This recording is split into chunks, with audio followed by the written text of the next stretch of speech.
di ba siya yung 14 years old na mas marami. Siya yung mas maraming nagpaputok. Tatlo yung mga batang namatay. Mga tatlong estudyante ang namatay. Hindi ba siya yung mas maraming ano? ah nag ah, nag ah, nag ah, nag fire. Nakakalungkot, no? Kabata-bata pa. Alam niyo po, sa totoo lang, nanggigigil ako sa magulang. Nanggigigil ako sa magulang, nanggigigil po ako sa tiyahin. Kasi siguro mayayabang. Ay, sasabihin ko na po talaga, siguro mayayabang. Sinira niyo buhay ng ano, bata. Sinira niyo buhay ng mga bata. Mga leche kayo. Ipinagkatiwala yan ng Panginoon sa inyo para alagaan nyo, i-guide nyo sa kabutihan. Ano ginawa nyo? Mga hayop kayo. Dapat kayo yung kinulong. Dapat itong mga magulang na ito, itong tiyahin na ito dapat ang bitayin. Mga hayop. Wala po ano, wala kasi ako maano dun sa bata. Pasensya na po dun sa mga biktima, no? Yung kasing ano yung utak ng bata nakorap po sa online dahil sa kapabayaan ng magulang. Mga konsentidor na magulang, tiyahin, mga kamag-anak. Tapos dadalhin niyo pa sa Manila. Kawawa yung biktima, yung mga na biktima na matayan.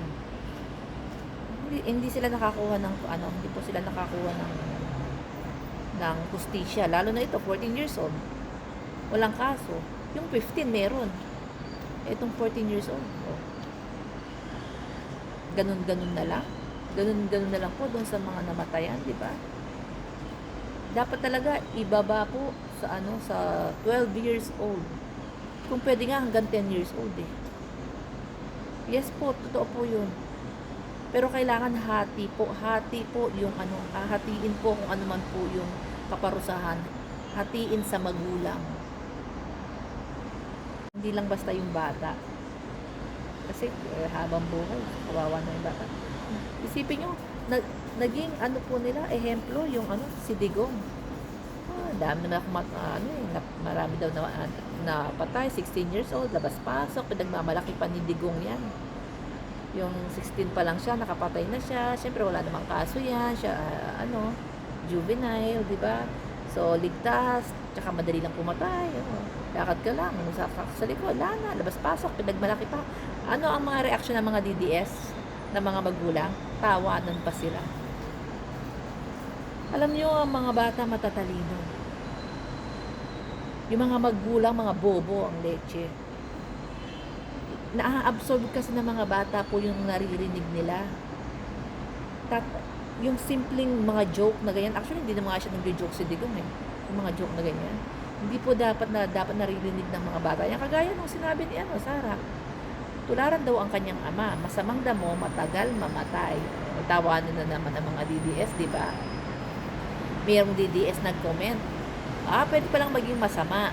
Alam niyo kung bakit? Bakit daw? Kasi concern lang daw sila sa health nila. Kasi gusto nila maging healthy. Gusto nilang humaba ang buhay nila. Kaya, okay lang palang maging masama. Diba? Yun ang sinasabi natin. Nakakalungkot. Tapos, mga Bisaya, pupunta ng Manila. Magsisiksikan na naman kayo sa Manila. Siksikan na naman kayo dyan. Diba? Dadagdagan nyo na naman yung problema ng mga taga Maynila. Isipin nyo, no, kung tamang pagpapalaki lang po at tamang guidance lang ang ginawa dito sa bata na ito. Diba? Hindi yan hahantong sa ganyan. Hindi po yan hahantong sa...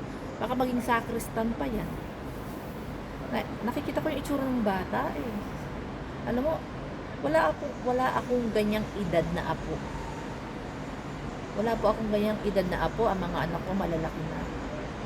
Pero iisipin mo kung may apo kang ganyan, di ba? Kung may apo kang ganyan, gusto ko, baka masakal ko po yung anak ko. Mumurahin ko talaga yung anak ko kung ilalagay ko yung posisyon ko na ako yung lola ng bata na yan. Ay Diyos ko po, baka masakal ko. Baka masakal ko po ang anak ko. Ano ang ginagawa nila? Bakit nagkaganyan yung apo ko? Isipin nyo ha. Nakakalungkot. Alam niyo po yung gigil ko kasi nanghihinayang po ako sa kinabukasan ng bata. Isip nila, kagaya ni Digong, naging presidente pa. Hindi po ganun. Diba? Ang baril ginagamit po yan sa pagligtas ng buhay, pagsagip ng buhay. Hindi para kumitil ng buhay. Hindi para mang-abuso ng ibang tao. Hindi para manakot ng ibang tao. Nakakakulo ng dugo, no? Kung iisipin mo, yung bata na yan, kamag-anak mo, anak mo, or apo mo, nakakagigil po ang magulang. Nakakagigil ang tiyahin. Dapat isampal yung barel doon sa tiyahin. Oo, magkabila, isampal na ganyan. Hindi na, nanggigigil ako eh. Sinama pa sa fire range. Sinama mo sa fire range, sana ipinaliwanag mo kung saan ginagamit ang baril. Dapat sa'yo isampal yung baril, sa kaliwat kanan, napisngi mo, hayop ka. Sinira niyo yung buhay ng bata.